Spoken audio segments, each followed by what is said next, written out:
Before we proceed further, I would just like to mention that this webinar will be conducted in the form of a panel discussion, during which each speaker will be given 15 minutes. If anyone is having trouble hearing or viewing the webinar or is having any form of connectivity issues, please do mention this in the chat, and we shall try our best to address these issues from our end. Kindly note that by default, mics of all attendees will be on mute and only panelists will be allowed to use the mic and video. If anyone from the audience would like to ask a question, they are requested to kindly use the Q&A option to type out their question. Please do include your name as well as your organizational affiliation along with your question. Questions will then be presented to our panel by myself during the question and answer sessions accordingly. While we fully encourage you to participate, we request you to please be brief in your questions. We shall try our best to ensure that all questions get answered within our allotted time. Please further note that all the opinions voiced at the SVI platform are independent opinions of the speakers and audiences and not the official policy of the SVI. This is an open house activity which we reported at the media. If anyone would like to tag or post screen grabs of this event on their personal blogs, web pages, or social media, please do not forget to mention that the webinar was organized by the SVI. Thank you for your attention. Sir, over to you. Thank you. Thank you very much, Vikas, for a very elaborate introduction to the honorable speaker. On behalf of the Strategic Vision Institute, I am very honored to feel privileged to welcome the three distinguished panelists who have very strong background to speak on this particular subject. Distinguished participants, ladies and gentlemen, this is a continuation in the series of the SVI to arrange another webinar on a very important subject, which is assessing the latest risk to global moratorium on testing. And it's also coincides with the last month was May 2020, which is 22 years of the nuclear test being carried out by India and Pakistan about 22 years ago. So therefore, this seminar is taking place at a time which is very significant from South Asia point of view. I think it's very important to assess the latest risks to global moratorium in the sense that the arms control and disarmament regime between the two former superpowers, especially between Russia and the United States of America, is almost dead. With the abrogation of the ABM Treaty and the IMF Treaty, there's a need for renegotiation between the Russians and the United States of America. There's a possibility that they might restart the negotiation, but the chances of an outcome are really bleak in the sense that the negotiating positions of the two parties are far from each other. There is also a possibility that from an electioneering perspective, the United States administration might go for nuclear testing, which will be a real setback to the moratorium, although the chances are not very high that being taking place at this. But I think if such a thinking is going on, that might encourage to other nations like North Korea or like India, which are always on the brink of violating the moratorium on nuclear testing. So I think this is a very opportune moment for us to assess from a global perspective what are the current risks to moratorium on this very subject. I will also take a while that the milestone of May 1998 was very important, where India has carried out nuclear tests in May 1998 and Pakistan has responded. I think there are two aspects which are very significant from Pakistan's and South Asia's perspective of the May 1998 nuclear test. One was that India has, by carrying out the test, the strategic balance was unequivocally in favor of India. And Pakistan's not only deterrence equilibrium in South Asia was threatened, but Pakistan's own security was under a serious threat from the Indian nuclear test. And in fact, direct threats were uttered by the Indian leadership at that time. I think Pakistan did a very great job, not only by its own security and its national survival, but I think by carrying out the test, Pakistan restored the deterrence equilibrium in South Asia, which is a very, very important issue from that point of view. How have these 22 years have gone? We have a lot of nuclearization of South Asia has taken place. India has carried out many advances in the the naval, in the air force, and the ballistic missile, and in the ballistic missile tests which have taken place, Pakistan has perforce responded for the sake of its national security and integrity to the Indian advances in the ballistic missile technology. And therefore, there is a kind of a regime at the moment, a deterrence regime which prevails in South Asia because of the Pakistani activities which have taken place. So I'm very grateful to, I'm very pleased to welcome all the three panelists who are been introduced by Mr. Waqas Jan. Can you ask Kamran Akhtar to please start his presentation? Kamran Sahab, over to you, please. Thank you. Okay, thank you very much.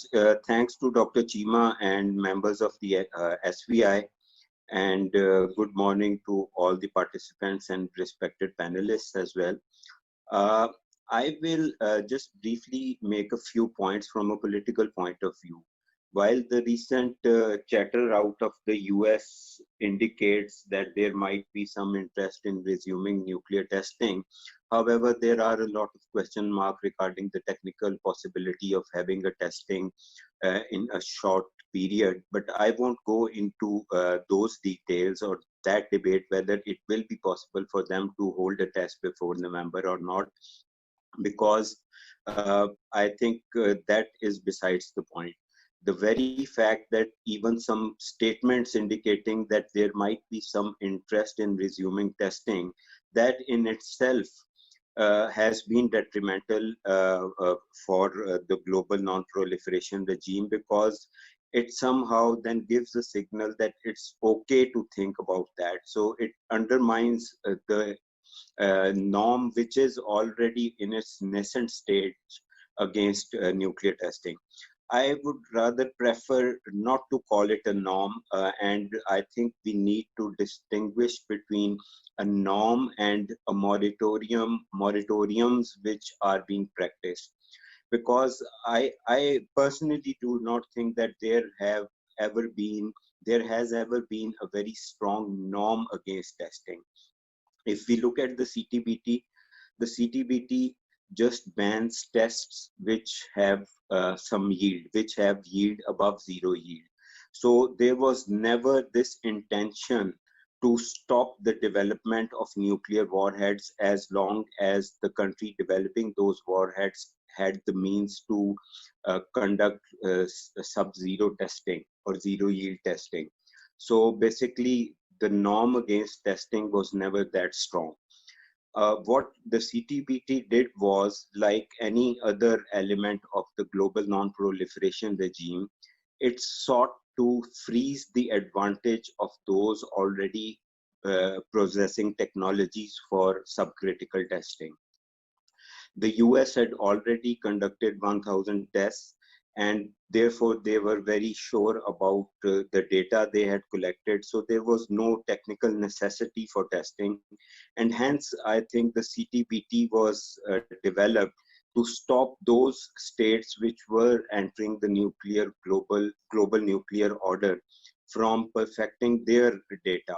So that was aimed at freezing the advantage, while allowing the countries with technology for subcritical testing to still go ahead and develop and improve their warhead designs.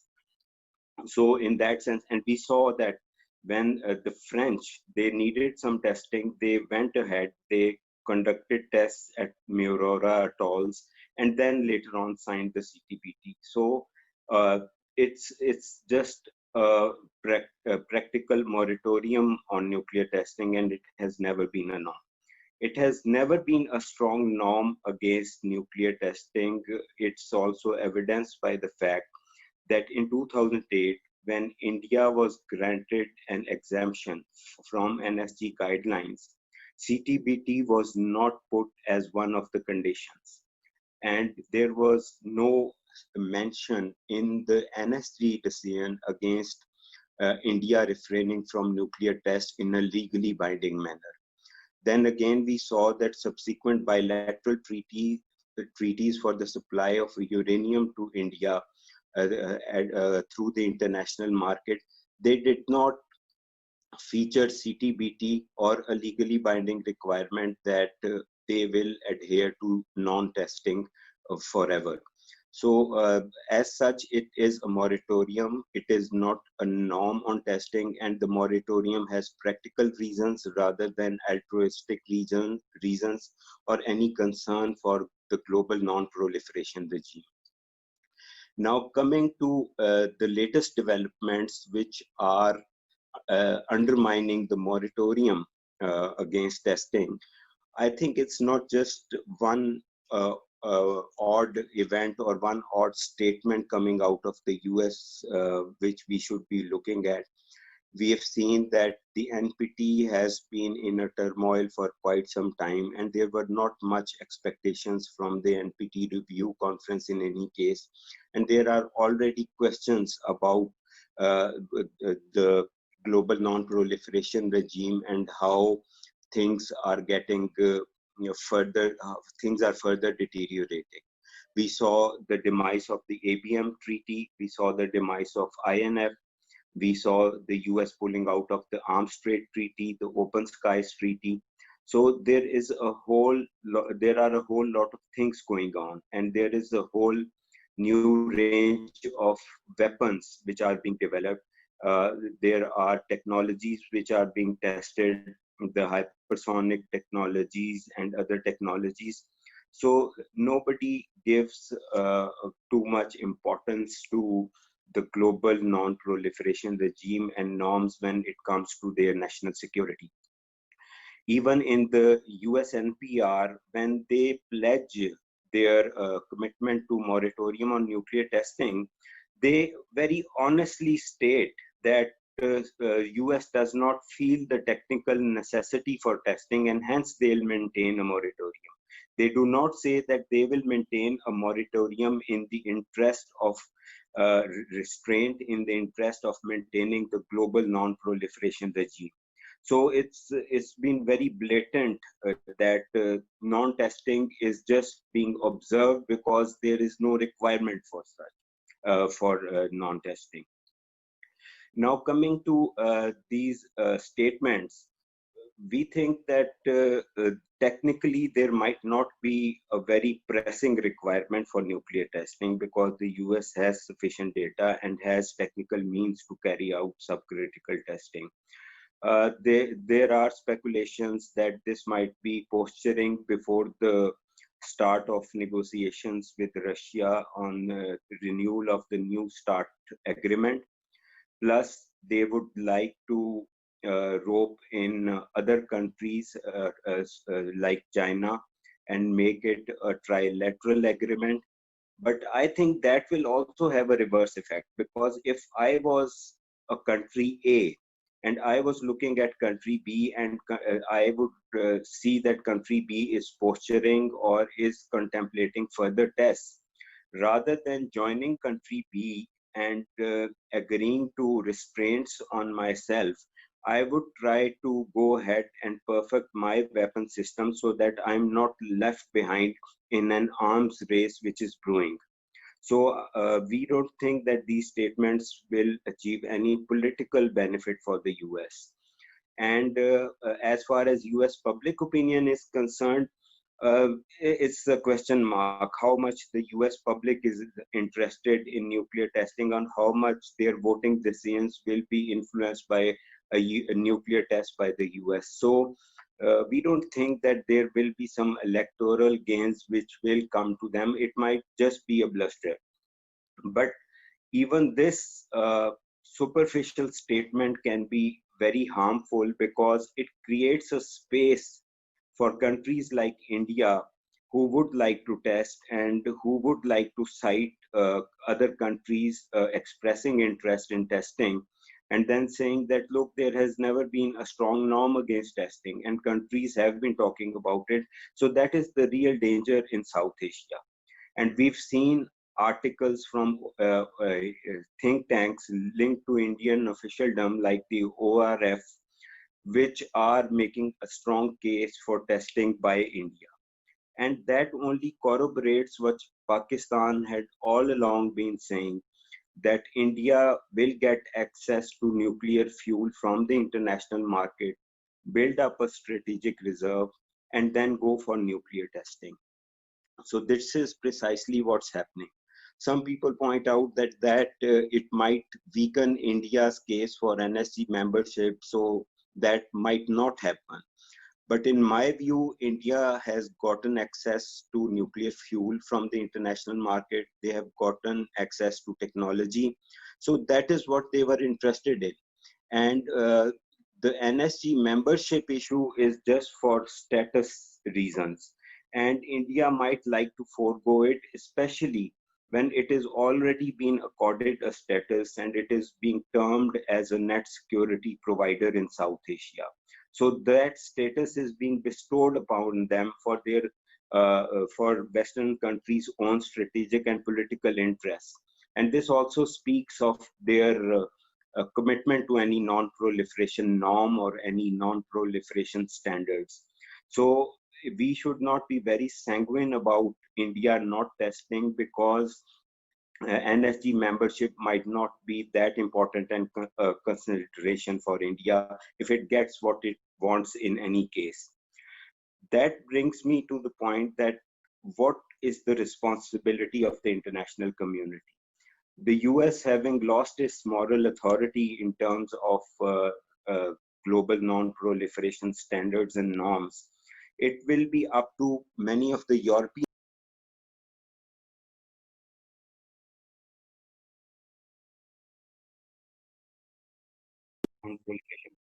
we will that how proactively the European countries react. We have seen in the past the European countries just keep on watching developments and maybe tacitly encourage them as well. And then when a testing has been conducted, they come up with very half-hearted sanctions or very half-hearted measures against the country which has tested, and then subsequently just ease them out for their commercial and political reasons. So if they have to act proactively. They have to come out very strongly condemning any interest in resumption of nuclear testing. They have to insist inside the NSG in relation to the debate on NSG membership that signing of CTBT or a legally binding commitment not to conduct nuclear testing should be one of the criteria. As far as Pakistan is concerned, regardless of whether there is a technical requirement or not, I think for any political government, it will become a big challenge to ignore public opinion, which will be inflamed after any nuclear test by India. So this is what I wanted to say on this issue. Thank you. Ambassador Zamir, Akram, over to you, please. To be a part of this webinar. The topic assigned to me is India as the leading threat to South Asia's moratorium on nuclear testing. And I'd make my presentation in three broad areas. First, let me talk about a bit about the background to this.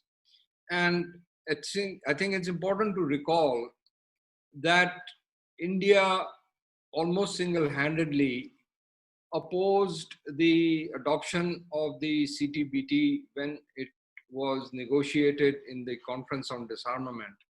And because of India's veto, because, as you know, the CD works on the consensus rule, the treaty could not be adopted in the CD, but was then sent to the United Nations, where it was voted upon. And India was one of the countries that did not vote in favor of the CTBT. This was then, as you know, followed by the Indian tests in May 1998. The earlier tests, the single test that they carried out was in 1974. So after that break, in 1998, they carried out 5 tests. And amongst these tests, there was one that was recorded as having a yield of being 12 to 15 kilotons. One was supposedly a hydrogen bomb or a fusion bomb, but apparently the secondary explosion did not take place, so the bomb did not work as it was claimed by the Indians. And the third was considered to be a fizzle. The remaining 2 tests that were conducted a couple of days later were really meant for experimental purposes. And so the point being that the tests that India carried out in 1998 left a lot of question marks, which even later Indian scientists acknowledged that there were the data or the outcomes needed to be confirmed, and therefore the feeling amongst the Indian nuclear scientists has been that more tests need to be conducted. However, after the 1998 tests, the Indians came under immense pressure from the international community, especially from the United States, and they declared a unilateral moratorium on nuclear testing. This was coupled with an agreement with Pakistan following the talks on peace and security, with a declaration by both sides to continue to observe their respective unilateral moratoriums on testing. This was part of and remains a part of the CBMs and the agreement in the Lahore Declaration of February 1999.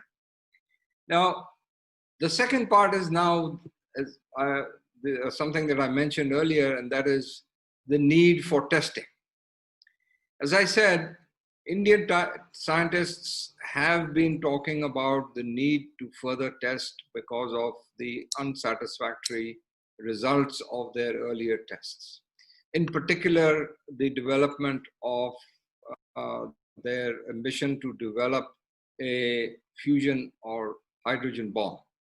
We know there is a lot of literature that has been around internationally that at a nuclear facility in the south, in a town called Chalakare, the Indians have been producing huge quantities of highly enriched uranium, which they claim is actually meant for the use by India's nuclear-powered submarines. However, the fact that India has only 2 nuclear-powered submarines, the amount of HEU being produced is far in excess of the need for these submarines. So the conclusion has been that they are probably developing sufficient amounts of HEU for detonating a hydrogen bomb and acquiring a hydrogen bomb capability. That seems to be the most logical conclusion. And if that conclusion is right, then in my view, at least, there will be a need for India to test that capability. And for that reason, there is a question mark on India's commitment to continue to observe its own voluntary moratorium. Now, Kamran has talked about the conditionalities that were imposed on India, or the commitments that India undertook for the extension of an NSG waiver. And in these conditions, India was not required to sign the CTBT, and their voluntary unilateral moratorium was considered to be sufficient as an assurance against further testing by India. Perkovich, whom we all know and who has been an authority on India's nuclear program, wrote after the waiver that was given to India that the Indian objective would be to develop a strategic reserve of fissile material through this facility. And after they have developed this strategic reserve of fissile material, they may test again, because at that time they would have enough fissile material and would not be dependent on imports of the material anymore. So this raises the concern whether between the time that the NSG waiver was given to the present, whether they have actually built up that kind of strategic reserve that gives them the confidence to resume testing. We've also seen that in the negotiations or in the process of India's application for NSG membership, some countries have raised the criteria or the requirement for India to sign the CTBT in order to qualify for NSG membership. This has been strongly rejected by the Indians, and some of their sponsors, the United States in particular, has not insisted on this signing of the CTBT as a criteria for their membership, and the US, on the basis of its alleged good behavior, to become a member of the NSG. So it does not seem likely that the sponsors of India's NSG membership will insist on India subscribing to the officially subscribing and signing up and ratifying the CTBT. This brings me to the last point, which is the current environment. Now, we know that in the last few weeks, there have been in the public domain reports about some rethinking in American circles about resumption of tests. We know that as allowed by the CTBT itself for subcritical or zero yield testing, the Americans have the technology to already conduct those kind of zero yield tests. So why would they want to go beyond that to conduct a real or a hot test? Is perhaps because of the modernization of their nuclear arsenal, which Kamran also referred to. That may require this kind of hot testing in violation of the CTBT. The Americans, if you recall, have also accused the Russians of conducting zero yield tests. There was some reports on that which the Russians strongly denied.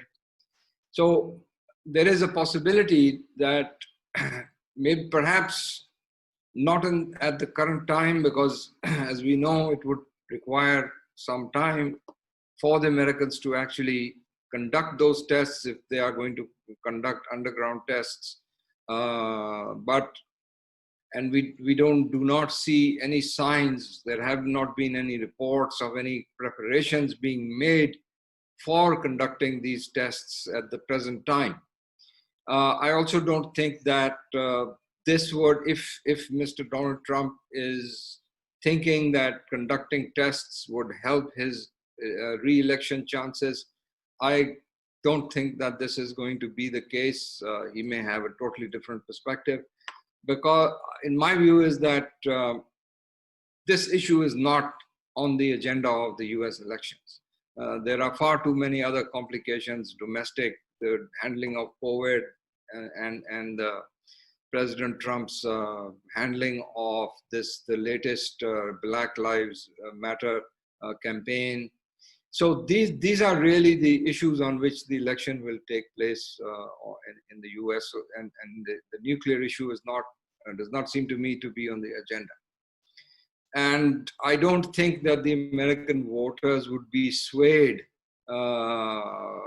by such tests in a sort of chauvinist, nationalist sentiment, because the US, they know, is already a major nuclear power, and by conducting a few more tests isn't going to make any big difference to its status.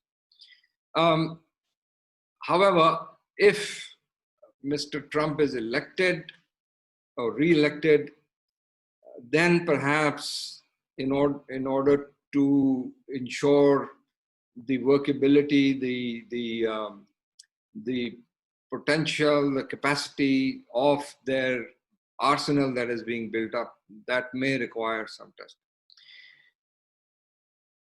If the US conducts a test or in some way damages whatever is left of the international norm against testing, the Indians, I think, would be very happy with that development, because, as I said, they are keen to conduct more tests, particularly of a hydrogen weapon. So they would welcome such a development, and I think that they would certainly conduct nuclear tests if that happens. In such a situation, we really need to also think, because nuclear scientists anywhere, including in Pakistan, would welcome any opportunity to conduct tests. And so we would really need to think of how we will react.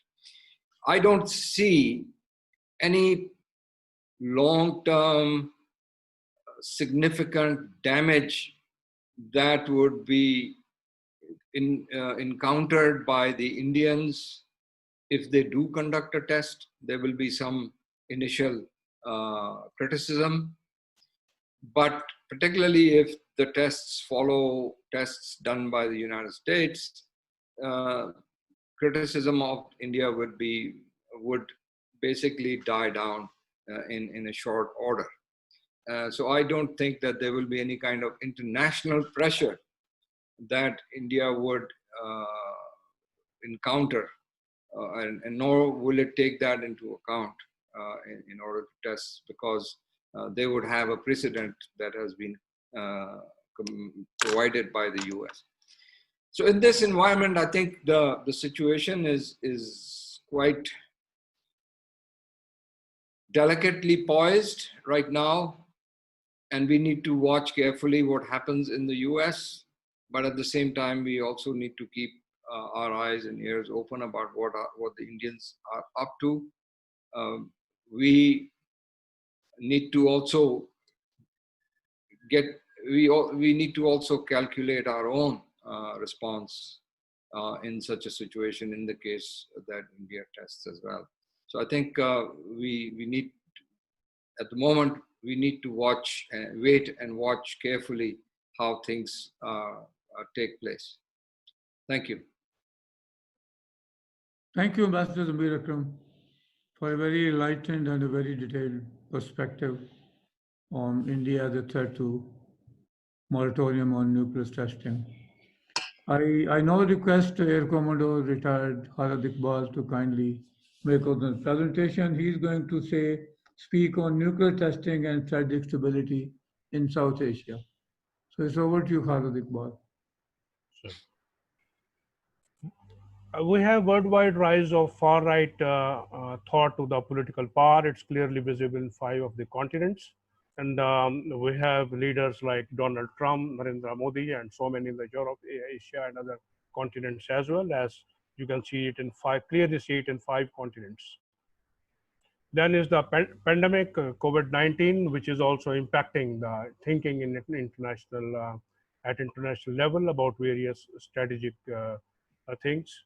So these two, the overhang of these 2 crises which are going on in the world simultaneously, there is, in fact, an anarchic politico-economic world order leading to ultra-nationalist sentiments and weakening of traditional diplomacy and erosion of UNO's legitimate mandate. So under these circumstances, anybody can do anything and get away with it. And I think that is why President Trump and likes of Narendra Modi are doing most of the things which they won't be doing if the 2 crises, that is the far-right monopoly on the political global power stage and the COVID-19 pandemic were not operative in any particular time frame. Untimely stirring of hornet's nest of fragile international non-proliferation regime is very untimely. But however, if America does it, then there will be an open season of testing. And I think America's moral standing on this issue will also erode. Strategic stability usually refers to a state of affair in which countries are confident that their adversaries would not be able to undermine their nuclear deterrent capability. And it's generally believed that if the nuclear deterrence potentials are secure, nuclear powers would not feel the need to build up their strategic arsenals, and most important, they would not be under pressure to launch their missiles in crisis. Strategic stability has fundamentally changed in the 21st century. To maintain or even strengthen, it requires many long-standing ideas and policies to be thought and overhauled. At global level in 2002, the US withdrew from the ABM Treaty, and as a reaction, Moscow developed strategic offensive weapons to overcome US missile defenses. The INF and Open Skies Treaty have timed out, and fate of New START is uncertain. Iran nuclear deal is ineffective, and world has reconciled with DPRK's nuclear status. And India has been cherry-picked by the anti-China global coalition for larger-than-life strategic projection for the purpose of coaxing India to do heavyweight in the global or America-led strategy to contain China. In South Asia, we have near parity in nuclear warheads between Pakistan and India, 160 and 150. India has qualitative and quantitative superiority in the conventional inventory, and this gap is increasing as India is undertaking about 120 billion upgradation and modernization program spread over a decade, which will be concluding almost in 2027 or so. India has exclusive capabilities like nuclear submarines, aircraft carriers, nuclear triad is firmly in place, mushrooming space militarization program, anti-satellite weapons, etc., etc. India's no first use doctrine is ineffective due to added ifs and buts. India is vying to wriggle out of it. Old start doctrine by India added to instability. Pakistan countered it by developing battlefield nukes. Ladies and gentlemen, the purpose of nuclear testing is military purpose is multifaceted. Nuclear testing provides information on how well nuclear weapons work, how they behave under various conditions, and how adjacent structures react to nuclear explosions. Political objective, and this is what I think is overriding thought in the President Trump's mind, its importance of making a political statement of national, scientific, and military preeminence. This is what I think is the primary thing for President Trump and maybe for Prime Minister Narendra Modi as well. Tests designed to know how well the weapons work are called nuclear weapons related tests. Tests to gain information on weapons effect on structures are known as weapon effects tests. And there may be additional tests like nuclear tests as part of anti-ballistic missile testing.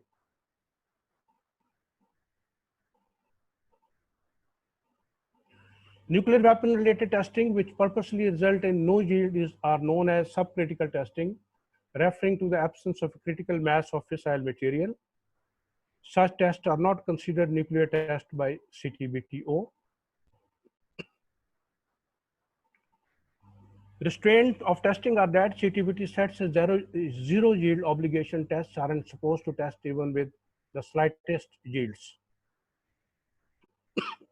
The US State Department defines this as any explosion that produces a self-sustaining supercritical chain reaction. In other words, states can conduct experiments, but the experiment should not produce any seismic activity.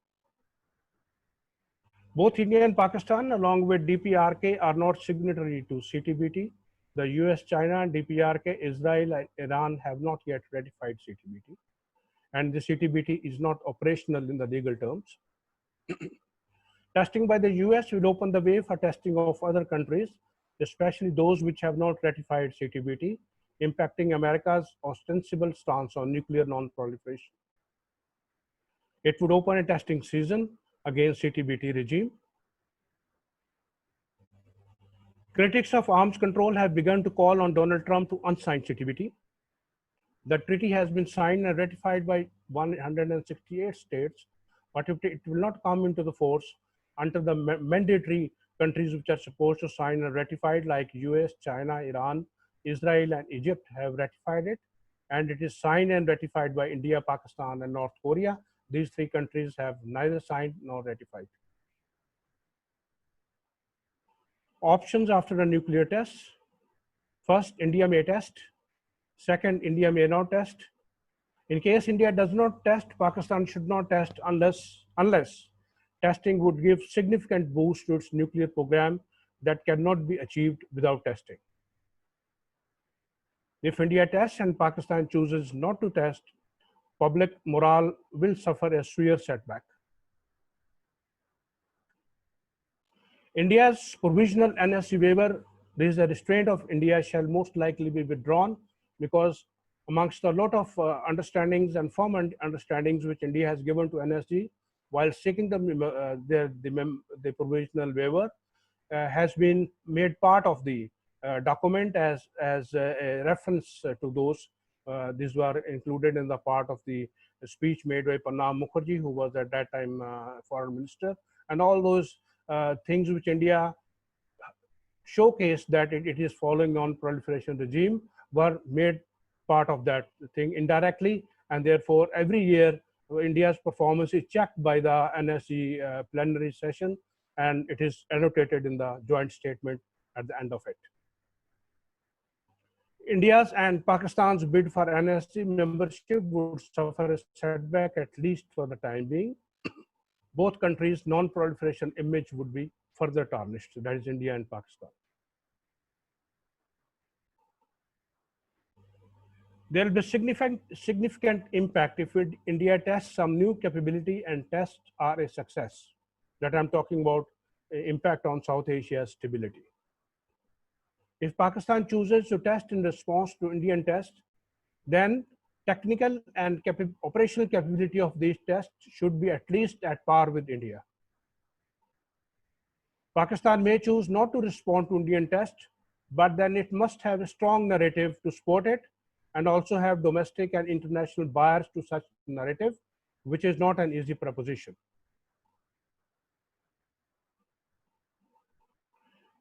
Advantages and disadvantages of testing. Boosting of public morale is the advantage. Demonstration of nuclear parity with India is the advantage for Pakistan, and boosting of stance of simultaneous entry to NSG and NPT. Disadvantage, apparently none. Now advantages, disadvantages of continued. Advantages, higher non-proliferation of not testing are Pakistan will have, or India, whoever doesn't test, higher non-proliferation credentials, though this is not of any practical use. Disadvantage, India would further convince the world that India belongs to real nuclear club and Pakistan is only a nuclear pygmy. Way forward, if India conducts nuclear tests, then Pakistan must also conduct nuclear tests of matching or higher capability than Indian nuclear tests. If India does not conduct nuclear tests, Pakistan also should not conduct nuclear tests. These are my recommendations. Let me say that appeasement seldom works during anarchic world order, and it never works with India, no matter whatever the times. Before I conclude, I wish all of you good health, stay safe, stay healthy. Thank you.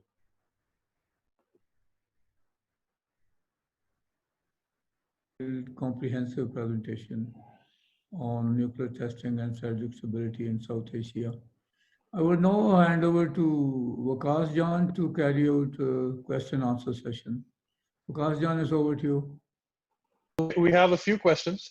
One, I think we have one observation from Tariq Roksaf. I think he made this in the beginning of the webinar, and I think it's worth reading for the benefit of the audience, sir, with your permission.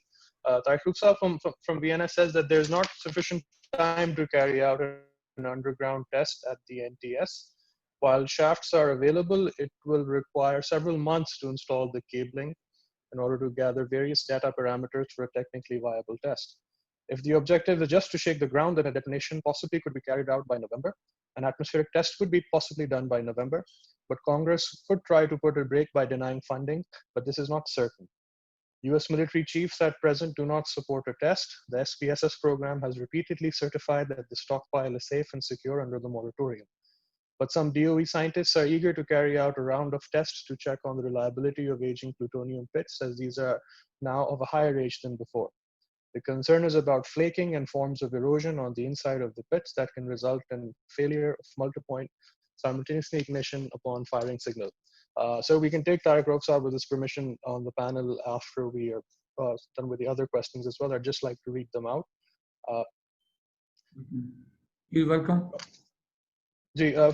From Zawar Abidi Saab from CIS, he asked that consequent to the US testing, if any, if India follows suit, how should and would Pakistan react? I think Commodore Khalid Iqbal Saab covered this, but if you would like to add anything more, I think he would be the right person to answer this. Khalid Iqbal, would you like to answer this question?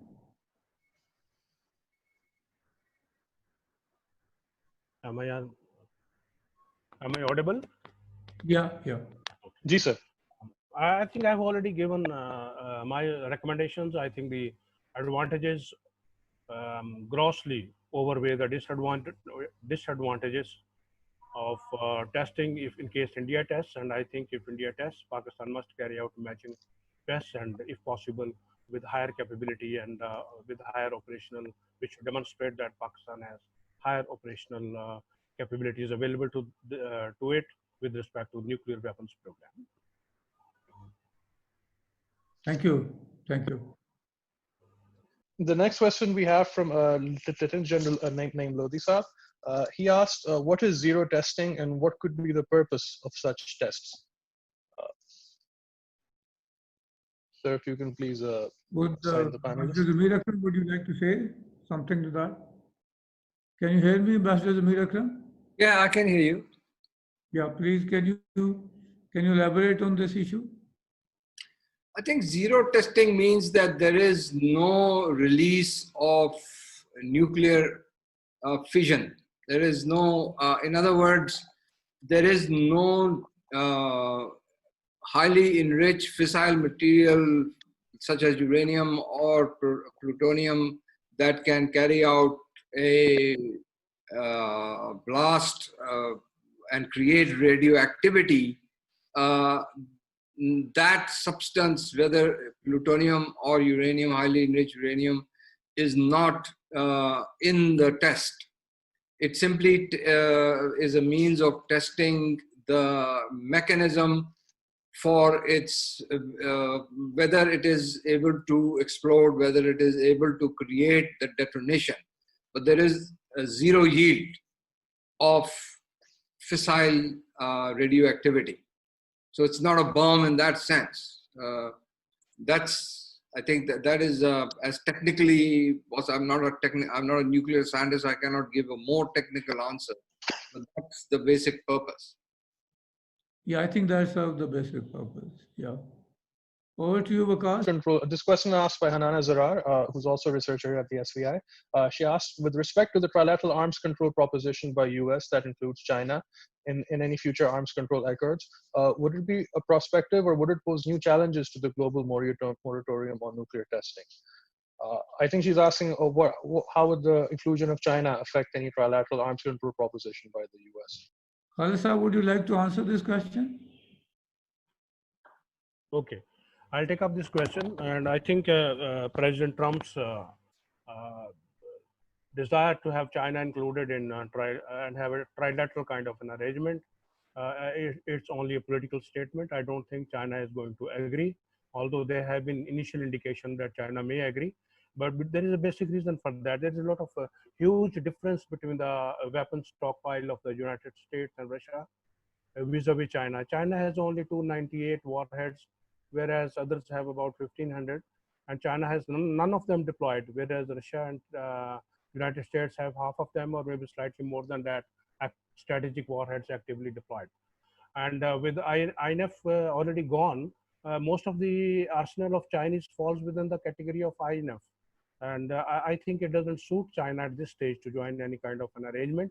And even if it does, and the talks do materialize and begin, probably they will not conclude in a very short time. Maybe it takes 5, 7, or 10 years, and by the time Chinese may build up their own arsenal. But then as the Chinese build up, the Indian will also give an excuse that China is building up, so we also need more warheads.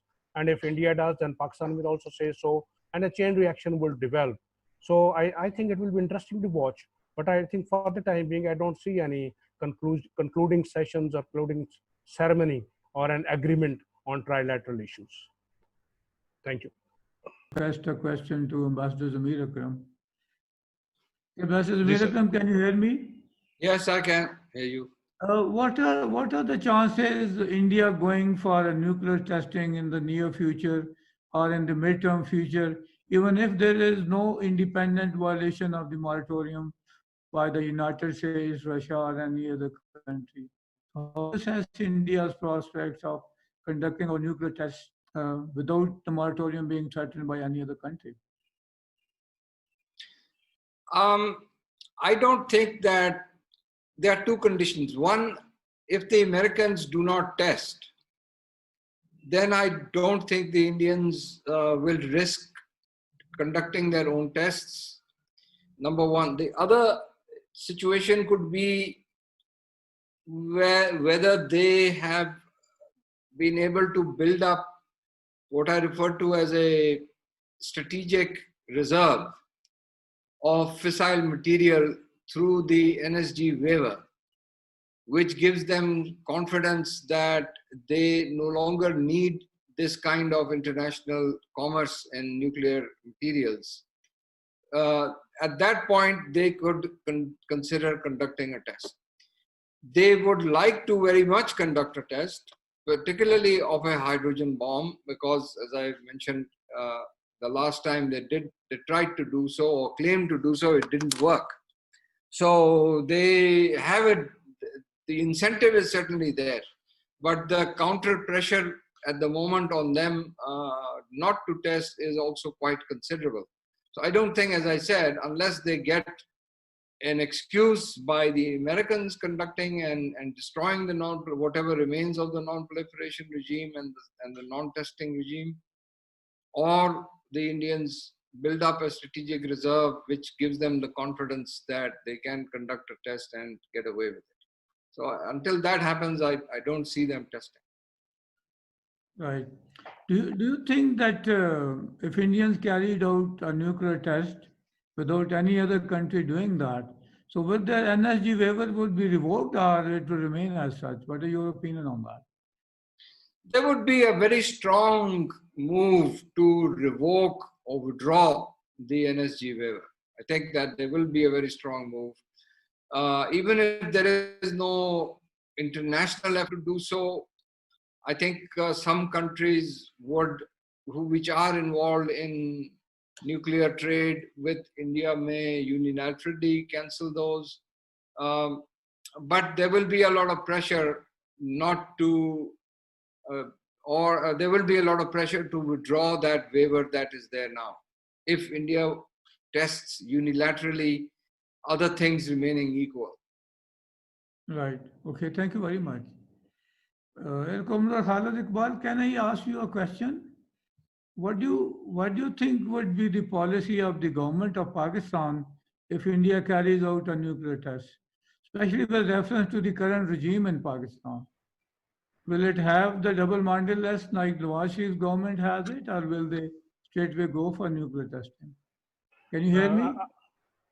Sir, I can hear you, and I think they may be double-minded initially. They would like to weigh the options. They would like to say what kind of response they are getting from the international community. They would like to see diplomacy working. Maybe they float some of the ideas.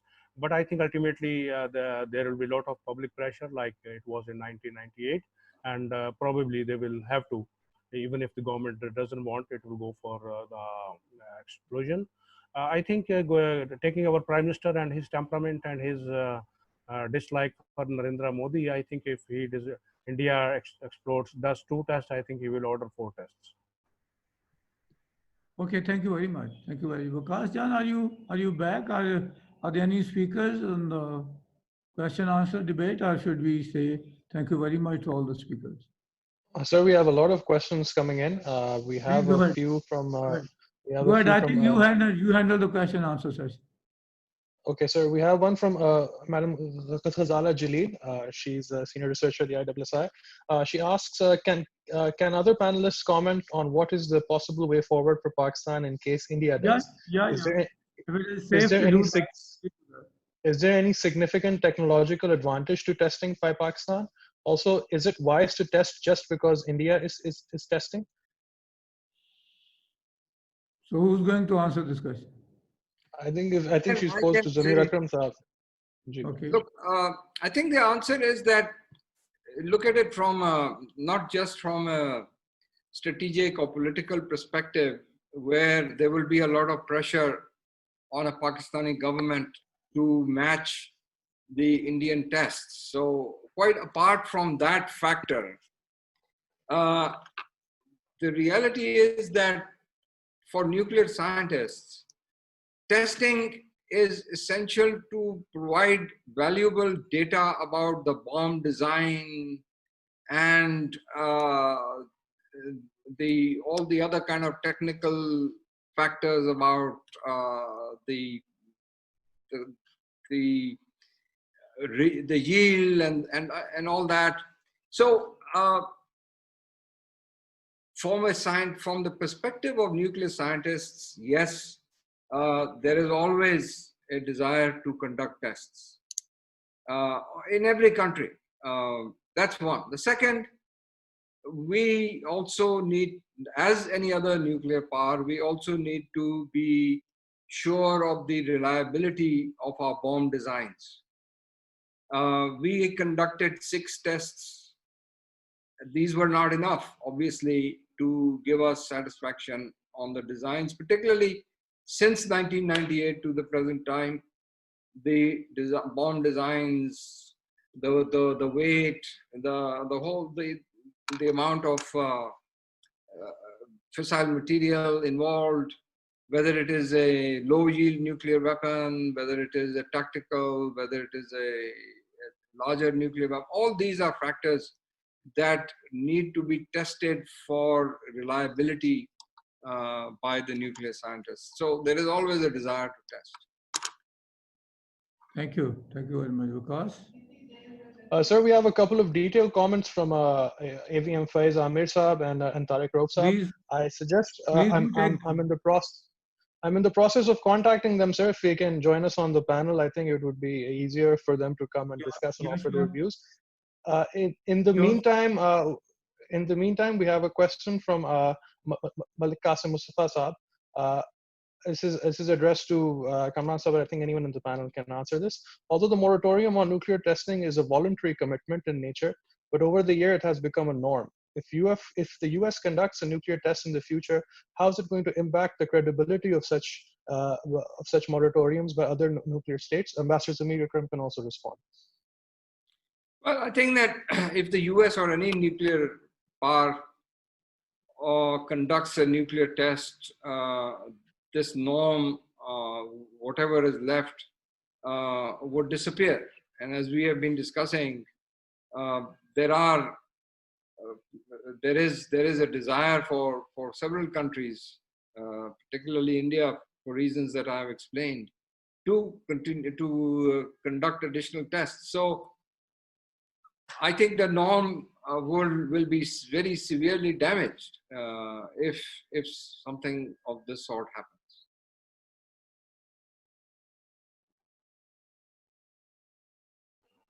thank you. We have another question from AVM Zulfikar Qureshi Saab. He asks, are both countries creeping towards a nuclear warfighting doctrine? I think he means the US and India in this question. Anyone on the panel can answer this as well. I request both the panelists, can you both please give your comments on that? Yes, I think it's correct to say that if you look at the the American national security strategy, as well as this concept about in India that has been voiced, not officially yet, but as it usually happens in India, by retired officials, both civil and military, and by academics, talking about conducting a so-called splendid first strike or a disarming first strike. That leads to the impression that these countries are actually thinking about developing the capacity for nuclear war fighting. So that is, as compared to using nuclear weapons for defensive purposes, for war prevention, these are more aggressive doctrines for war fighting purposes, which, at least in my mind, is purely suicidal, because you can never be 100% certain that a disarming first strike, even though a country may have an overwhelming superiority in terms of nuclear warheads and delivery systems, that it can completely disable the other side or the opposing side, and some weapons may survive, some weapons would be used in a second strike that could cause unacceptable level of damage to the initiator or to the aggressor. So the logic of nuclear deterrence, it will remain. At least I believe strongly in the fact that nuclear weapons are not meant to fight wars, they are meant to prevent them. That was the real basis of nuclear deterrence. And that, to my mind, remains still valid. And numbers are not a good assessment of how a nuclear war can turn out. Thank you. If I may add, sir. Khalid, would you like to say something? Yeah. I think there is big dilemma with respect to the doctrines that different countries have. The doctrines which Russia and I say USSR and America and all Russia and America have, they do support their environment because it's long distance involved. They have some little bit of warning about the launch, and they will be able to react, or they will be able to verify or things like that. But the Pakistan and India have also tried to adopt those doctrines with lot of modifications and thinking that it suits their arrangement. But I think with the adjacent their adjacent location makes these doctrines slightly impracticable. There is no early warning, and also in case of the gap between the conventional capability of these two countries, the more the difference between the conventional strategic balance between the two countries, the lower would move the nuclear thresholds for the weaker country, because it will reach to that kind of a critical points where its perceived threshold will become visibly being overrun by the stronger conventional adversary. So these are dilemmas. No easy answer to these. Still, hopefully, nuclear weapons will remain a weapon of deterrence and not for war fighting. But it's difficult to say how this thin line will be protected in the long term. Thank you. Thank you. Thank you very much. Because Thank you, sir. We have Tariq Rauf Saab and Faiz Amir Saab on the panel with us. I would invite Tariq Rauf Saab to offer his thoughts and for what he had to say. Sir, over to you. Thank you. So thank you very much, and thank you to Dr. Zafar and SVI for holding this very timely webinar.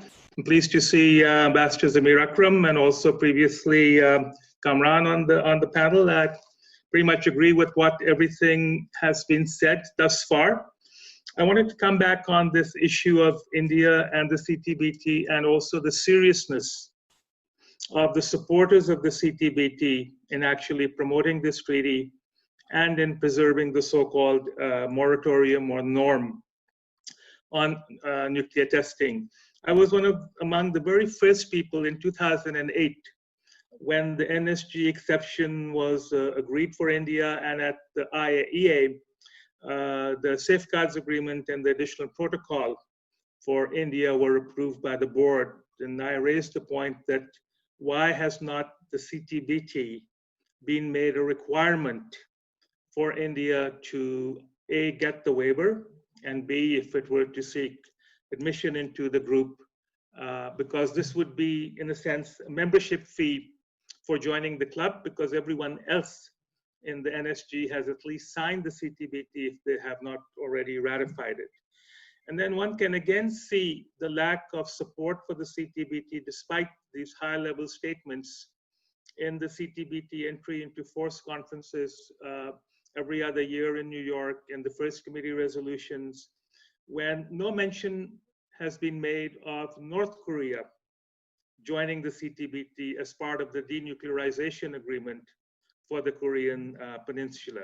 In the 3 summits that have been held between President Trump and Kim Jong-un, there is no mention of the CTBT. I personally have raised the issue of CTBT requirement for NSG membership for non-NPT states with a number of foreign ministers directly face-to-face of countries that are very strong supporters of nuclear disarmament and the CTBT. But when it comes to India, there is a strong reluctance to stand up because they say, well, if we ask India, the answer will be no. And so my response to them is, well, shouldn't that then trigger some penalties, a stop in overseas development assistance or something else to provide an incentive and to provide pressure? But again, there is a great reluctance. So there is a certain level of double standards, at one level talking about promoting the CTBT and its entry into force. But when there are opportunities to put pressure on those countries that have not signed and or ratified, none of the staunch supporters of the CTBT measure up. I had a question that I'd like to ask Ambassador Zamir Akram and also Kamran, but since Kamran isn't here, I'll leave it up to Ambassador Zamir Akram to respond if he would so wish. So Pakistan has become an enthusiastic participant in the US-led initiative called Creating the Environment for Nuclear Disarmament, or CEND. And Pakistan has joined 3 meetings of CEND that have been held. And in my view, Pakistan is enthusiastic because for the first time, it gets a seat at the table with the 5 recognized nuclear weapon states and the 3 other nuclear armed states. DPRK is not there.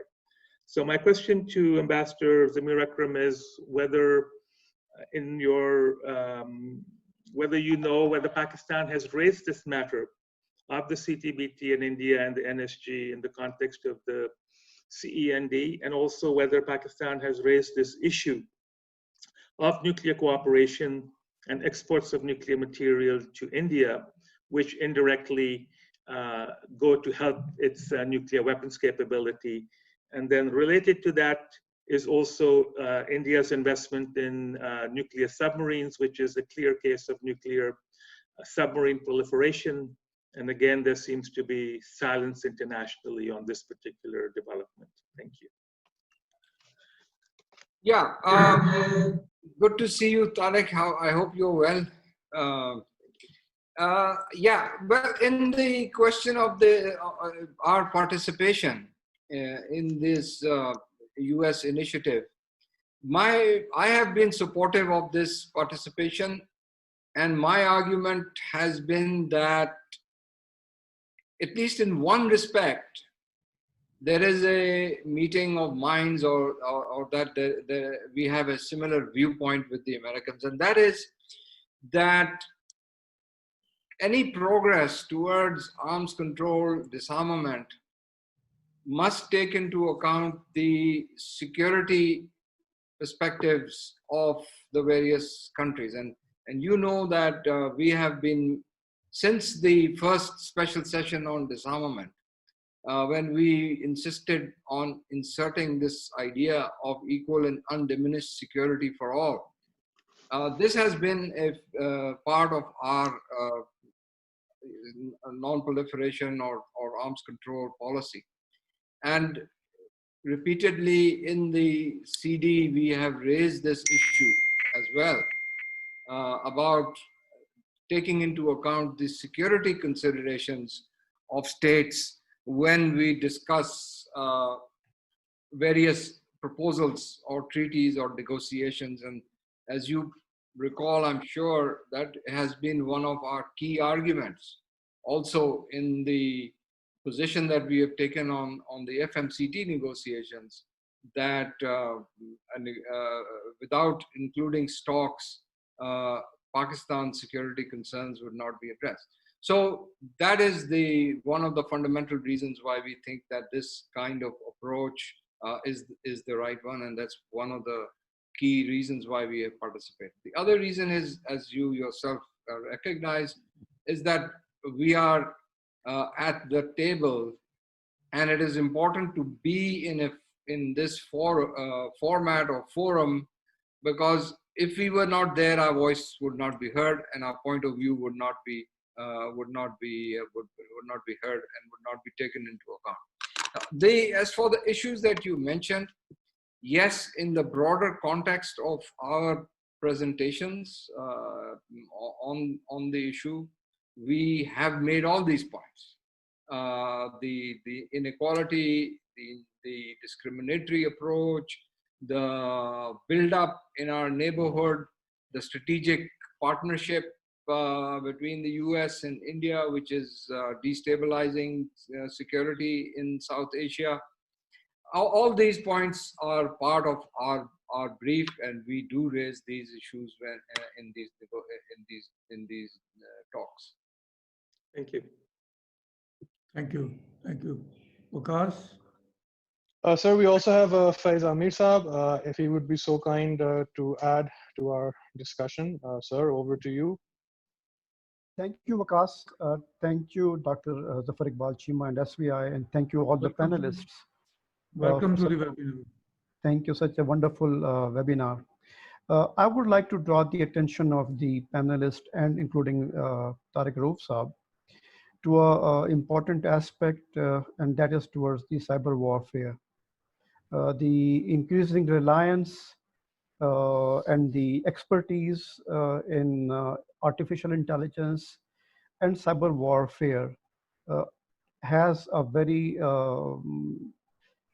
important impact on one's nuclear capabilities and testing as well.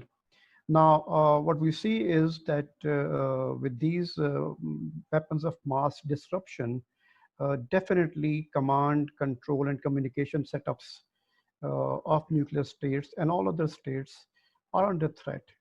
And these also, because these are not included in any bilateral or multilateral treaties, these also threaten the deterrence in a manner that states could interfere into even the testing level facilities of other states by impacting command, control, and communication. Now, if we extend it to the multilateral treaties, then my question to the panel would be, how can this be addressed, or is it being addressed at multi-level treaties? Coming to Southeast Asia, I would think that since this particular skill of artificial intelligence and cyber warfare is available at the individual level also, so hackers could also be involved in such kind of threats. Now, these hackers could be either self-motivated or engaged by states to pose a threat to Pakistan's or any other states' command, control, and communication networks and the facilities. Let's not forget the Stuxnet in 2010 attack on the Iranian nuclear facilities. So my question to Tariq Rauf Saab and Khalid Iqbal Saab would be, in particular this question, is that there's a possibility of hackers intruding into the nuclear facilities to an extent that they could cause an accident to the level of what we saw in Japan, melting of their the hard cores and a very large kind of damage. So how could Pakistan address this issue at bilateral level with India and at multi-level lateral at different forums? Thank you. Would you consider, Tariq, responding to that?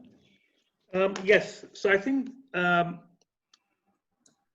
Mr. Faiz. Mr. Amir has. Faiz Ahmed. Vice Chancellor of Air University. Has raised some very important questions about artificial intelligence and the vulnerability of cyber threats. So there is a UN experts group that has been meeting over the past several years to try and come up with identifying the types of cyber threats and to propose some sort of a code of conduct. But there really hasn't been any consensus on which approach to take. And there also have been discussions in Geneva, in the CD or on the margins of the CD on both artificial intelligence and cyber warfare. The big concern is what is called spoofing. This is also being discussed currently in South Asia, that India might create an incident across the border and then use that as an excuse to attack Pakistan in the current context, to detract attention from the situation in Kashmir and in India itself. So spoofing is a fear that somebody an adversary could penetrate the command and control system of a state, cause a nuclear incident or an accident, which could be made to look like an attack from an adversary and thereby trigger a nuclear response. So former US Defense Secretary Perry and others have raised the salience of this issue, that there needs to be a discussion between the Russians and the United States on dealing with cyber threats. With regard to interference in nuclear testing or in the nuclear laboratories, my personal view is that I think the risks are not that high. The weakest element in the chain of cybersecurity is still the human being.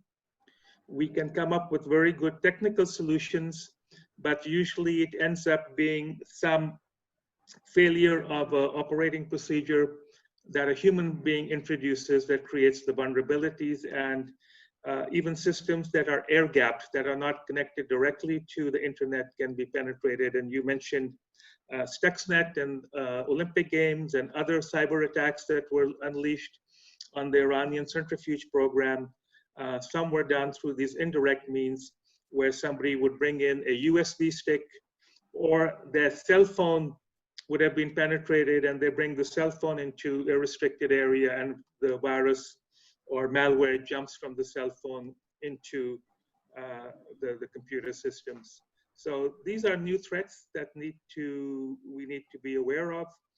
There are international discussions, but in light of the current discord on pretty much everything as related to arms control, there isn't really much progress on among states on coming up with either a code of conduct or some other legally binding framework for cybersecurity and control of artificial intelligence when it comes to nuclear weapon systems.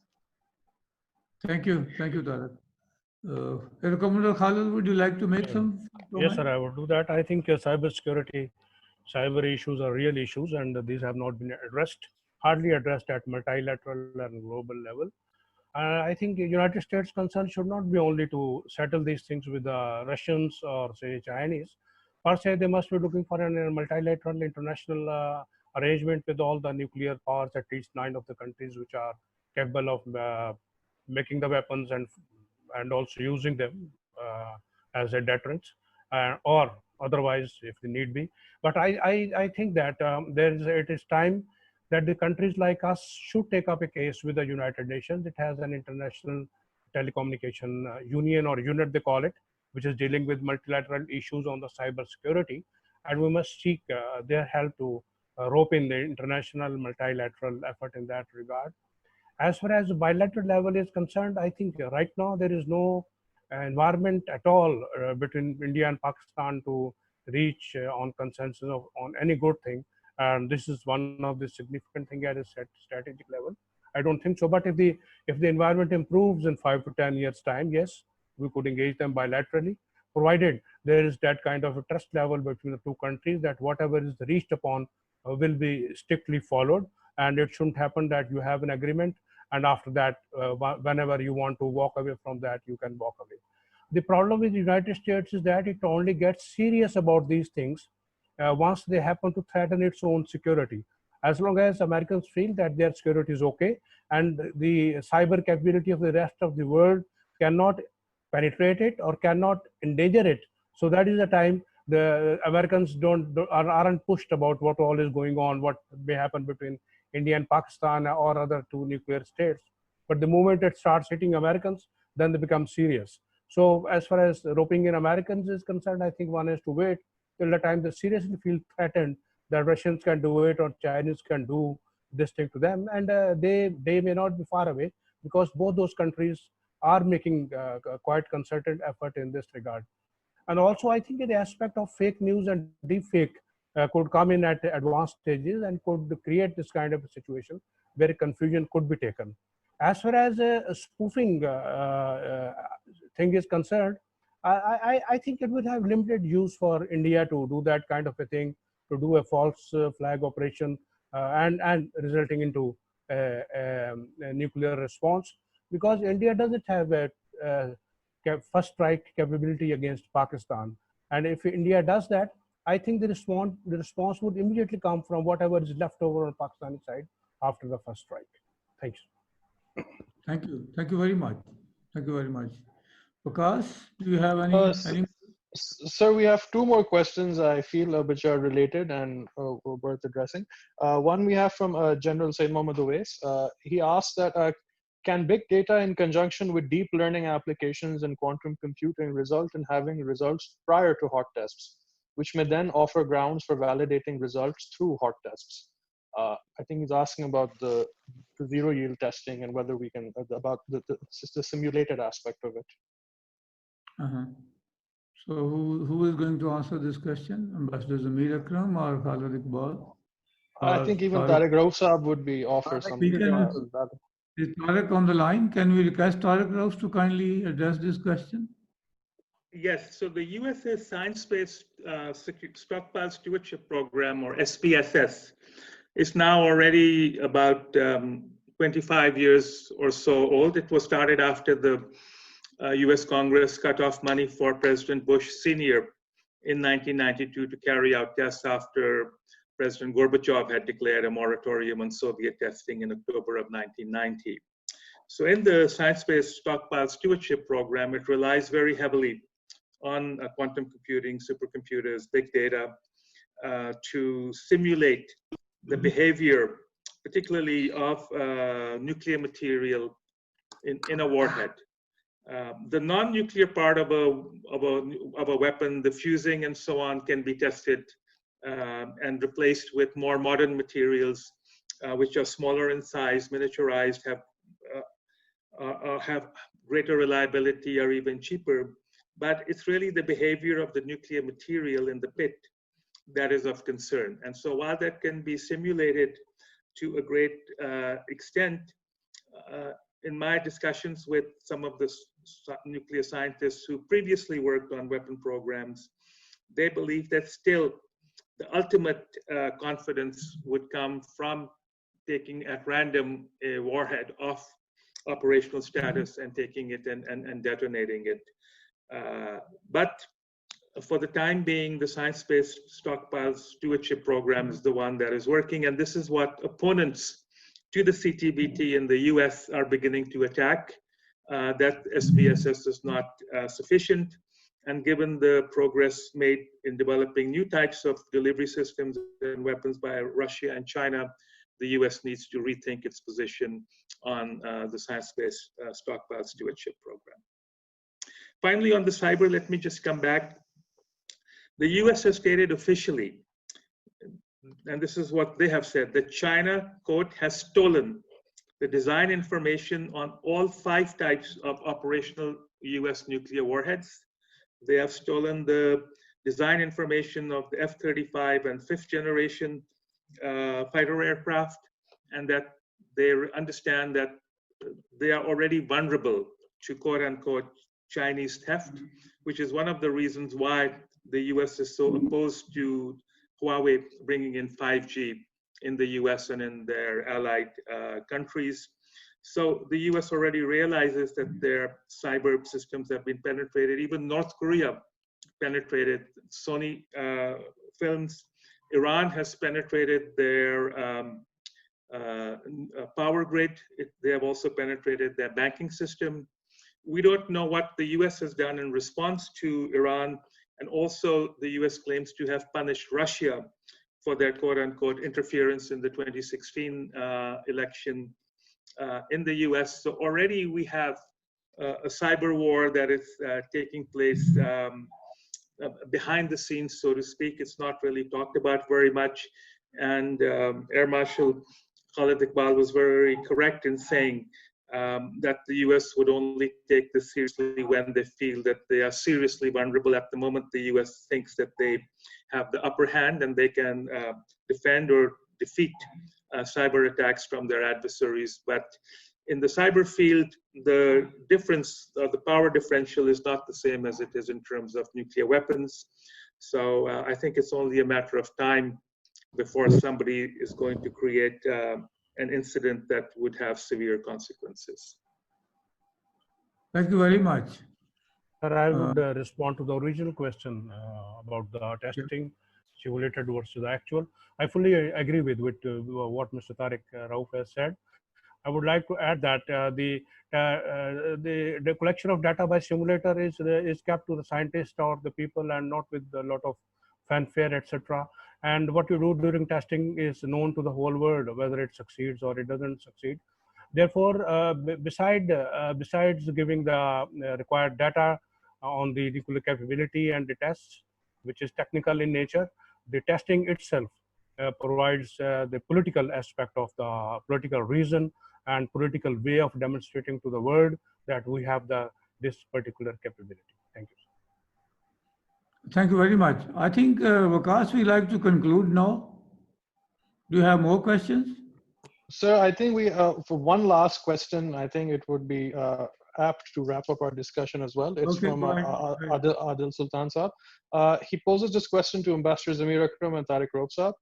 He raises 2 points. The first point being, in 1998, India, in its letter to President Clinton, used China as one of the justification for conducting nuclear tests. In case of a serious future crisis between India and China, India could possibly use the same logic for conducting another series of tests, both for domestic political gains and for technological reasons. This may also lessen international condemnation led by the US. If the US starts testing, how will the threshold countries react, such as Iran and possibly South Korea? Testing by Iran or declaring the intent could lead to a domino effect with some other Gulf countries also declaring their intent. We would appreciate comments from panelists on both these questions. Okay, Zamir Akram, can I request you, please? Okay. Well, there's several parts of this question. Yes, the Indians did use China as one of the reasons for conducting their tests, especially because using China as an excuse had resonance in some quarters in the United States. But they also used other arguments about the failure of the international community not to initiate or conclude nuclear disarmament, etc., etc. So yes, in the current environment of growing hostility between India and China, they could use that as an excuse to conduct nuclear tests, but I think that would be going a bit too far because actually China does not, due to what is happening in the dark region, does not constitute a nuclear threat from China to India. In any case, the response to what is going on in the dark by India would be to build up, as they are doing, would be to build up their forces. Conducting nuclear tests would be not commensurate with what is required, and it actually would be overkill. And I don't think that there would be a lot of people in the world who would be persuaded or convinced by this argument. That said, given the Indo-US partnership and this quadrilateral alliance with the 4 countries to contain China, the repercussions on India may not be very severe if they even test, but it would not be a very credible reason for testing. So I think that, I hope, basically answers the question that Adil is asking. Tariq, would you like to come on that? I completely agree with what Ambassador Zamir Akram just said.